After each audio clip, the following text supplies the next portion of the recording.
Et maintenant, on va attaquer la deuxième partie du tableau de la conférence Ouest. Donc avec les Clippers contre Dallas. Donc le deuxième contre le septième. Ce que j'avais prédit. Et Denver contre Utah. Ce que j'avais prédit aussi.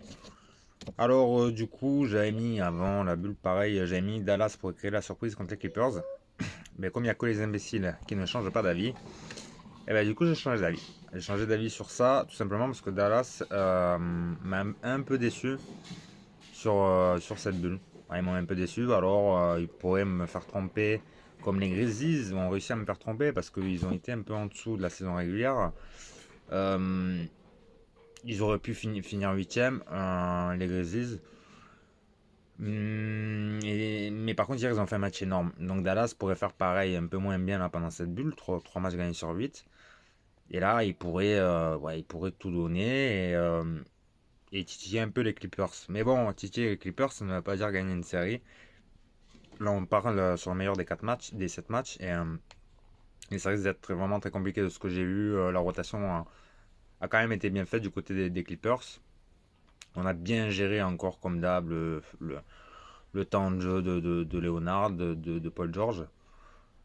Après, comme j'ai dit, il peut avoir une blessure. Alors, je parlais beaucoup de blessures avant. Là, les blessures, elles sont pas arrivées. Elles sont arrivées sur la seule équipe que j'avais pas parlé, de Houston avec Westbrook.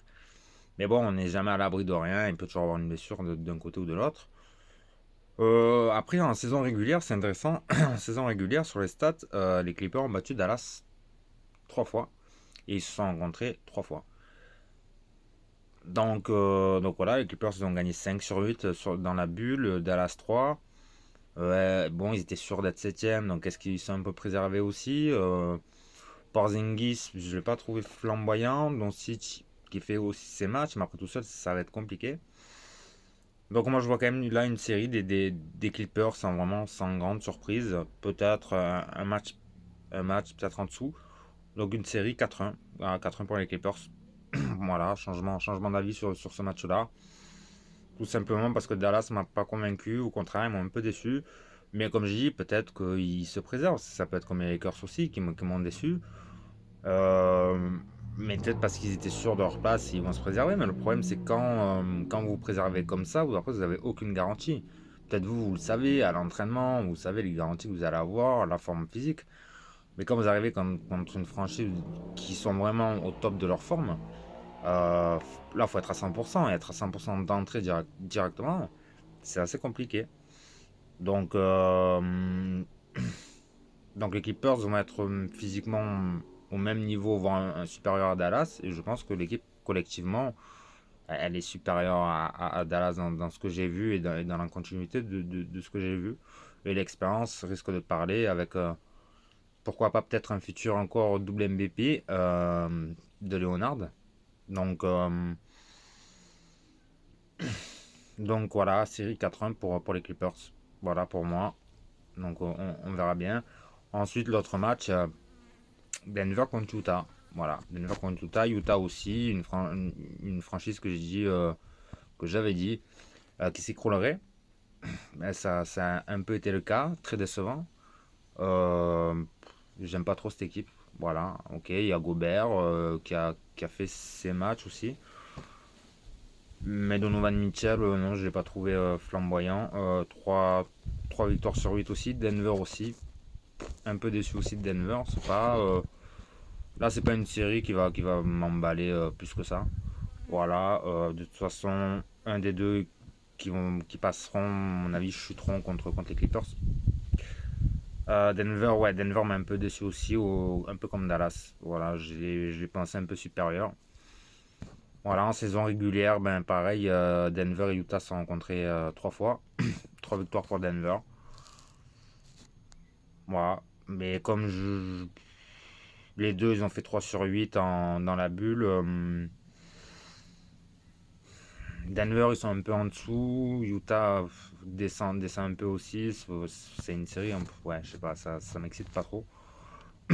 Après, que ça fasse 3 ou 4-0 pour Denver, je pense pas non plus. Ça sera un tout petit peu plus serré. J'ai mis quand même une série remportée par Denver à 4-2. Voilà. 4-2, voire 4-1. 4-1, 4-2 pour Denver. Pas étonnant que Utah se fasse éliminer là. De toute façon, ce sera pas là, ce sera au tour d'après. Mais Denver n'ira pas loin non plus. Et du coup, j'y viens sur un Clipper Denver. Clipper Denver en demi-finale de conf. Ben, pas grande surprise. Les Clippers passeront largement, je pense, un 4-1 pour moi, pour les Clippers. Du coup, ben, sans surprise,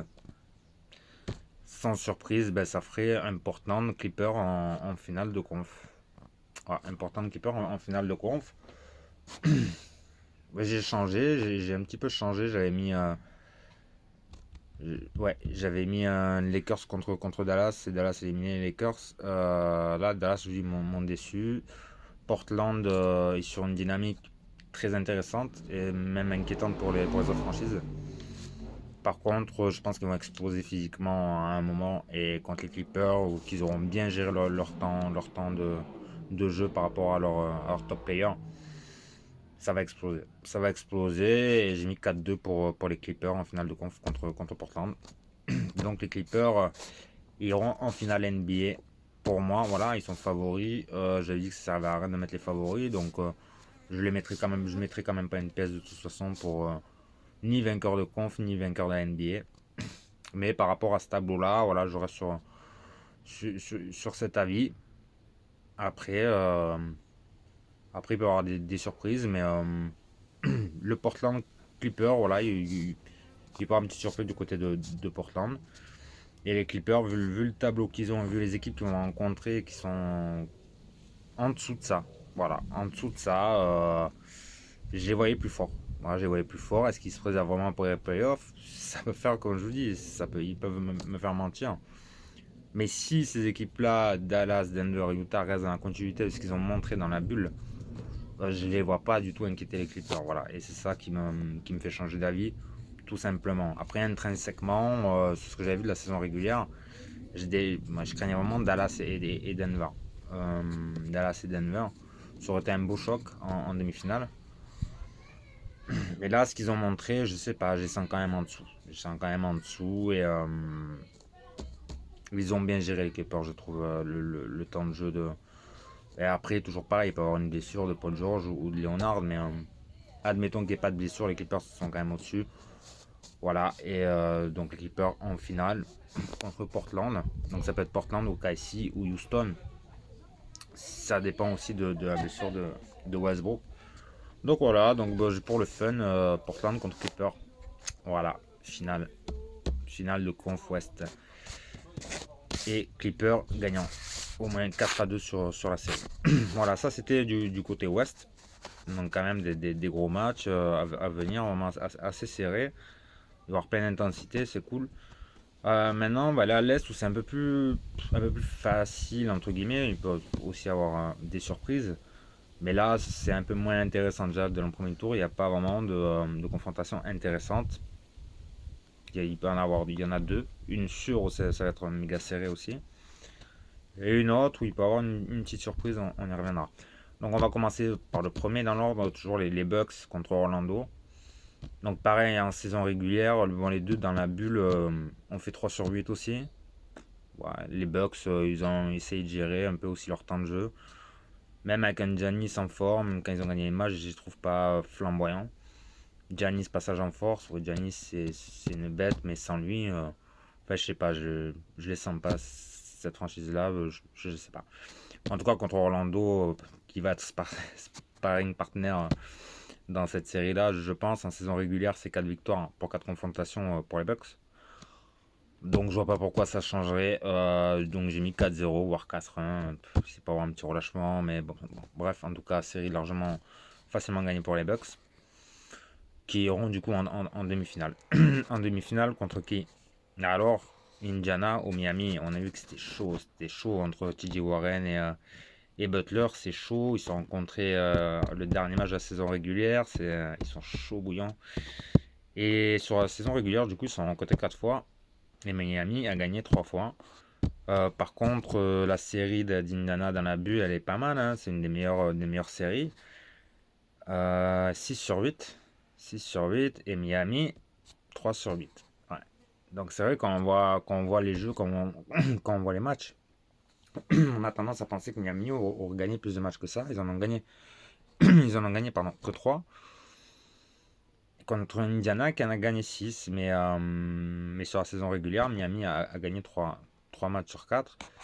Butler il est chaud. Butler il est chaud bouillant. Ce qui s'est passé avec T.J. Warren, ça l'a remonté vraiment. Il va assumer. Je pense qu'il va assumer et je pense que Miami va quand même gagner la série.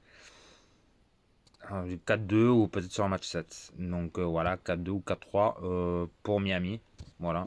Du coup, il rencontrerait les Bucks. Voilà, les Bucks, ça, j'ai pas changé d'avis par rapport à ce que j'avais dit avant la bulle. Donc un Bucks Miami en demi-finale. Après, on a du coup les Raptors qui ont fait une deuxième contre les Nets. Les Nets qui ont montré quelque chose d'assez intéressant. Alors peut-être trop limite pour aller battre les Raptors. Mais ça pourrait être une très très grosse surprise. Mais en tout cas, avant la bulle, un Raptor net, on aurait eu tendance à dire un 4-0 pour les Raptors. Ben là, je vais un peu changer. Bon, je vais mettre les Raptors gagnants de la série. Mais en saison régulière, ils se sont rencontrés 5 fois. Les Raptors ont gagné 4 fois, ça fait un 4-1. Donc là, voilà, pareil, les Raptors ont 7 sur 8 dans la bulle. Les Nets sont 5 sur 8 aussi. Pardon. Ce qui est quand même pas mal. Ce qui est quand même pas mal. Donc du coup, je vois quand même les Nets aller grappiller un ou deux matchs au Raptors. Parce ils vont se donner à 100%. J'aime bien cette équipe. J'aime bien cette équipe des Nets. Ce qu'ils ont prouvé là, ce qu'ils ont montré. C'était assez inattendu et je trouve ça pas mal. Mais on verra l'année prochaine quand Durant et Irving vont revenir. Et avec Dinwiddie et les Verts, à mon avis, ça va faire mal l'année prochaine. On en reparlera, il n'y a pas encore. On en reparlera, mais cette équipe-là sera parmi les favoris. Tout dépendra aussi de la forme de Durant. Ça sera à voir. Donc bon, les Nets, peut-être qu'ils en racheteront un ou deux matchs au Raptors sans vraiment trop les inquiéter. Donc victoire des Raptors, voilà, des Raptors qui iront eux aussi en demi-finale. Jusque-là, rien de très intéressant. Par contre, on a un petit choc entre Boston et Philly. Ah, Boston, Philly, les ennemis jurés qui vont se rencontrer dès le premier tour. Pareil, si on regarde la saison régulière, si on se base par rapport à la saison régulière, ben, ça peut faire de grosses surprises parce que pareil, ils se sont rencontrés 4 fois et Philly a gagné 3 fois et Boston qu'une fois. Donc du coup, on aurait tendance à dire que Philly a un quoi faire. Philly a gagné 4 matchs sur 8, donc un match sur 2 dans la bulle. Et Boston en a gagné quand même 5 sur 8. Mais c'est vrai qu'on a regardé les matchs, enfin je sais pas si vous avez regardé tous les matchs, mais j'ai regardé quand même beaucoup de matchs et beaucoup de Boston. Et c'est vrai quand je regarde ce bilan de 5 sur 8, j'ai pas l'impression qu'ils en avaient, j'ai pas l'impression qu'ils en avaient gagné autant. Mais c'est pas spectaculaire, mais ça gagne. Ça gagne et ça pourrait être limite contre Philly. Ça pourrait être limite contre Philly. Philly aurait les armes, je pense. Aurait les armes on le voit sur la saison régulière, ils ont battu 3 fois. Ils pourraient, ils pourraient aller chercher Boston dès ce premier tour. Mais pour moi, l'absence de Ben Simmons va faire mal à Philly quand même. Je vois pas un bid à lui tout seul ou même s'il y a des gars autour de lui contre une équipe de Boston assez dure. Défensivement, je les vois pas. Je les vois pas forcément aller gagner, quoique ça pourrait être la surprise à l'Est. Voilà, dans ce premier tour, ça pourrait être la surprise pour moi. Voilà. Et après, ça serait d'autant plus facile pour les Raptors, mais là, gros point d'interrogation, mais je vois quand même le Boston passer. Boston passer 4-2 ou 4-3. Voilà, peut-être match 6 ou match 7 aussi.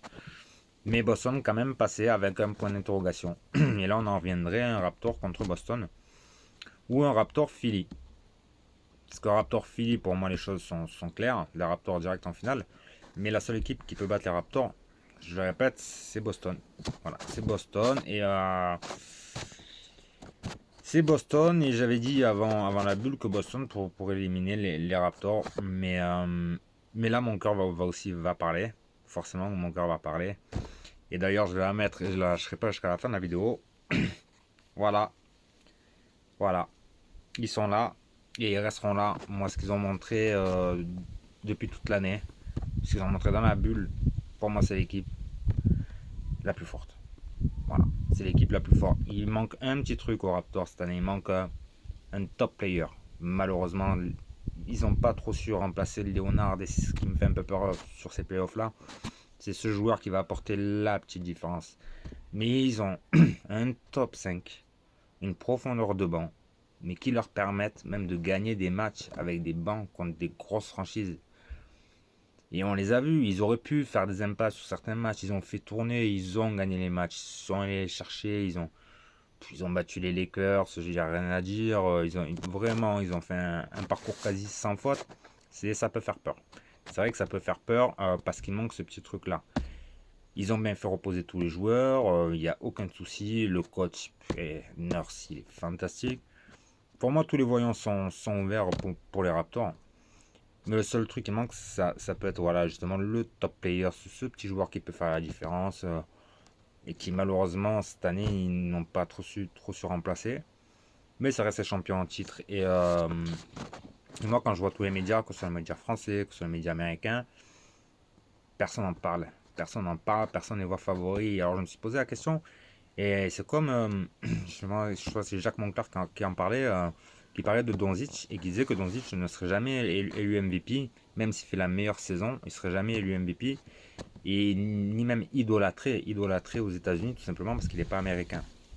Et moi, je pense pareil pour cette équipe des Raptors. Je pense que comme c'est pas une franchise américaine, c'est la seule qui n'est pas américaine, canadienne, et du coup, je pense qu'ils seront jamais idolâtrés, jamais aimés, que ce soit par les médias américains déjà, ni même par le public en général. Et du coup, les médias français relayent un peu ça. Et cette image-là, du coup, ils vont pas parler de cette équipe. Mais si on regarde, et tous les spécialistes, je veux dire, tous les gens vraiment qui regardent les matchs, vraiment qui regardent les matchs et qui analysent tout ça, ils sont obligés de mettre les Raptors dans les favoris. Je veux dire, même contre les Bucks, on peut pas les mettre outsiders, c'est pas possible. Et d'ailleurs, j'ai pas à regarder les stats du coup par rapport aux confrontations, mais les Raptors contre les Bucks, les Raptors, j'ai pas en mémoire combien, parce que j'ai pas regardé sur la série, mais déjà ils ont éliminé l'année dernière. Oui, ok, certes avec un Leonard qui a plu, mais là il y a quand même des joueurs qui se révèlent, qui se sont pas révélés l'an passé. Ils sont champions en titre, ils ont l'expérience, même si les Bucks vont vouloir une revanche. En tout cas, pour moi, la seule équipe qui peut battre les Bucks, c'est les Raptors. Ils ont battu plusieurs fois, ils se sont rencontrés. Je trouve qu'ils sont en positif par rapport au nombre de matchs qu'ils se sont rencontrés cette année. Enfin bon, bref, je trouve qu'on les sous-estime trop. Et c'est par rapport à ça que je vais les mettre non seulement du coup gagnant contre Boston, mais après l'autre match du coup de la demi, les Bucks Miami, c'est là où je change d'avis aussi. Par rapport à ma vidéo de pré-saison, j'avais mis les Heat battre les Bucks.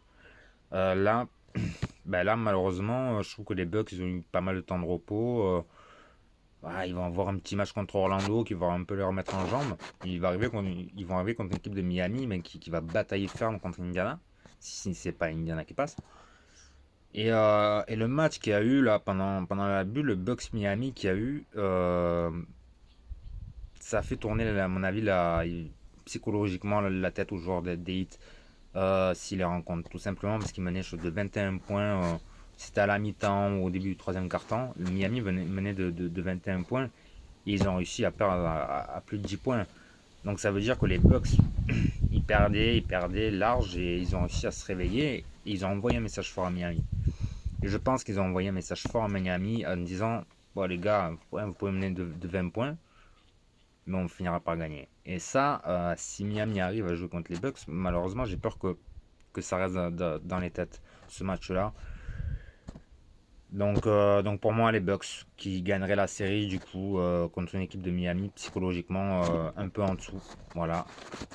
Contre les Bucks, donc victoire des Bucks 4-1 contre Miami.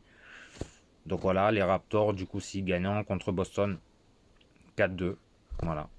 Pour moi c'est l'affiche des demi. Du coup on aurait une finale. Les Bucks contre les Raptors. Ah oui. Eh oui, eh oui, eh oui. Ça rappelle quelque chose. Ça rappelle quelque chose. Ça rappelle l'année dernière. Et puis comme je vous dis, l'expérience va parler. Et là, par contre, la seule équipe qui peut battre les Bucks, je le répète, c'est les Raptors. Pour moi, les Raptors sont vraiment au-dessus. C'est une des meilleures équipes de la ligue, si ce n'est la meilleure. avec la même profondeur de banc. Il leur manque juste ce petit truc, je le répète, il manque juste ce petit joueur qui peut faire la différence. Mais après, contre des équipes comme ça, je pense ils ont le potentiel pour pouvoir les battre. Donc pour moi, ils battront les Bucks. Voilà, série. Et du coup, ça ferait une finale. Une finale, ah, eh oui, entre les Clippers et Toronto. Comme quoi, tout peut être aligné aussi. Les Clippers avec l'ancien MVP des finales, l'ancien joueur de Toronto qui est passé à l'Ouest, qui rencontrerait son ancienne équipe, tenante du titre. Et ben, pour moi, ce serait l'affiche sincèrement la plus intéressante. Quelle finale, un Clipper avec un Leonard contre une Toronto sans Leonard pour aller chercher la bague. Ça serait fantastique. Pour moi, ce serait fantastique. Quand je vois certains médias français aussi, je crois que c'est sur la plus grande radio de France que j'ai entendu ça, où ils parlent très peu forcément de NBA. Des fois, ils font des émissions comme ça sur tout le sport et puis ils demandent à des consultants d'intervenir ou de parler de certains sports un peu moins médiatisés que le foot par exemple, qui est très médiatisé en France. Et du coup, ils ont fait appel à quelqu'un, je ne sais plus son nom, je savais, je ne le dirais pas, un consultant de basket et justement qui parlait de la bulle et de l'affiche qui est déjà écrit d'avance en finale, qui était forcément les Lakers contre les Bucks. Donc je veux dire, après pour des gens qui connaissent pas trop, qui s'y connaissent pas trop en NBA en France, c'est vrai que il n'y a pas tout le monde qui regarde les matchs sont tard la nuit, c'est pas très marqué dans la culture aussi. Mais quand on est consultant, je pense qu'on doit regarder les matchs. C'est juste être consultant pour juste ouvrir le journal, regarder le classement et dire bah tiens, c'est les deux meilleures équipes. Oh, en plus, avec ce qui s'est passé avec Kobe, oh, LeBron, le meilleur joueur de la dernière décennie, bah, forcément, ils vont aller en finale contre les Bucks parce qu'en plus, les Bucks, ils ont joué à Paris, donc une affinité. Non, non. Ça, je veux dire, à un moment donné, c'est pas du journalisme. Genre, à un moment donné, il faut avoir des arguments. On peut donner des arguments que les Lakers contre les Bucks, on peut donner des arguments. LeBron et Giannis, c'est les arguments qu'on va donner. Parce que les deux, ils ont fini premier de la saison régulière. Très bien, ok. Mais après, on peut donner des contre-arguments aussi. L'année dernière, qui c'est qui a gagné? Les Raptors, ils n'ont pas fini premier de la conf. Et pourtant, ils ont gagné. Voilà, il peut y avoir des surprises. Regardez hier. On peut faire un comparatif avec le foot. Qui aurait pensé que Lyon gagnerait City? Voilà, des surprises, ça peut arriver. Heureusement qu'il y a des surprises, sinon ça ne ferait pas la beauté du sport, on est d'accord. Donc voilà, quand je dis que des consultants arrivent pour parler d'un sport qui commence à être de plus en plus médiatisé en France, où les gens ne connaissent pas, mais ça serait intéressant aussi que ces gens-là ne disent pas n'importe quoi, ne disent pas des bêtises et sous-estimer certaines équipes. Moi, quand je regarde, régulièrement, c'est très intéressant. NBA Extra, tout ce qu'ils disent sur Bean, les consultants sont excellents, mais pareil, on sous-estime trop cette équipe des Raptors. On la sous-estime trop, on la met même pas dans les favoris. Où il n'y a que Jacques Monclar encore qui les met dans les favoris, mais encore il n'en parle pas trop. Mais moi je trouve que c'est dommage. Je trouve que c'est dommage. En tout cas, mis à part les Suns, mais qui sont pas en playoff, c'est la seule équipe à avoir gagné 7 matchs sur 8 quand même. C'est impressionnant. Et ils n'ont pas battu n'importe qui non plus. C'était pas des petits matchs, hein, parce que de toute façon, il y avait les meilleures franchises, il n'y avait que des gros matchs pendant cette quinzaine. Alors après, certes, en mode rodage, on est en mode avant playoff. Ok, ça n'a rien à voir la saison régulière avec les playoffs. Mais quand on est deuxième, qu'on fait du turnover et qu'on arrive quand même à gagner 7 matchs sur 8 en jouant vraiment des grosses franchises, où certaines grosses franchises avaient mis leur top players, on se dit qu'il y a de quoi être confiant du côté des Raptors. Après, ben, il manque ce petit joueur-là. Voilà. C'est ce qui peut faire un peu la différence. Ce petit Leonard, voilà, ce petit shoot, ce beater buzzer. C'est peut-être ce qui va manquer du côté des Raptors, mais en tout cas, ben, moi voilà, je les vois en finale. Et ça serait un très beau destin de voir ces deux équipes-là, les Clippers contre les Raptors, et en espérant et en pronostiquant la victoire des Raptors. Voilà, la victoire des Raptors contre les Clippers. Une série 4-2. 4-2, je pense que Leonard aura la revanche de gagner contre son ancienne franchise. Mais après, collectivement, je pense que les Raptors sont dessus. Donc, victoire pour moi des Raptors. Voilà, Raptors pour moi champion NBA. Voilà, ça y est, je l'ai dit. Il y a eu quelques changements par rapport à avant la bulle. Je dis, je suis pas Madame Irma. J'avais donné, en tout cas, le tableau que j'avais donné avant la bulle sur les places, quasiment tout a été bon. En tout cas, tous les matchs sont bons. Hormis le Boston Philly, j'ai mis plutôt même Miami contre Philly et Boston Indiana. Il y a juste ça, sinon tout le reste était bon. Voir Portland, alors qu'ils étaient très mal en point pour aller en playoff. J'avais dit que l'expérience parlerait qu'ils iraient en playoff. Ouais, je suis pas Madame Irma, mais pour le moment, je me suis pas vraiment trompé. Après, je donnais un tableau, ce qui est encore plus compliqué, hein, parce que de donner déjà des places précises avec déjà les affiches, et après de donner un avis sur les affiches en sachant que 3 semaines en plus avant les playoffs, blessures, voilà, on ne connaît pas la forme des joueurs, c'est très compliqué. Donc là, on y est. Voilà, là, on est en playoff. Il y a des choses qui m'ont déçu, il y a des choses qui m'ont rassuré, il y a des choses qui m'ont surprise. Euh, et par rapport à tout ça, ben, c'est pour ça que j'ai changé d'avis sur certaines choses. Notamment les Raptors, j'avais vraiment un doute contre Boston, mais je vous dis, attention à Philly, qui pourrait titiller Boston. En tout cas, ça peut aller sur un match 7 fatiguer déjà un peu plus Boston. Et les Raptors, ça va pas être facile contre les Nets. Je le dis, ça va pas être facile contre les Nets. Mais les Raptors peuvent aussi faire tourner, jouer la jeunesse contre la jeunesse. Et puis arriver un peu plus frais contre Boston ou contre Philly. Et du coup, aller choper les Bucks en finale. Je pense que contre les Bucks, tout le monde voit les Bucks favoris, mais pour moi, les Raptors sont favoris face aux Bucks. C'est mon avis, je peux me tromper, j'espère que je ne me tromperai pas. Et voilà, c'est tout pour moi. Et puis, je vous dis après les playoffs, ou peut-être d'autres vidéos comme ça, peut-être pour les demi-finales, finale de conf. En tout cas, sur ce tableau-là, je vous enverrai le petit tableau final avec voilà, les séries. Et je vous dis, let's go Raptors. Ciao les loulous.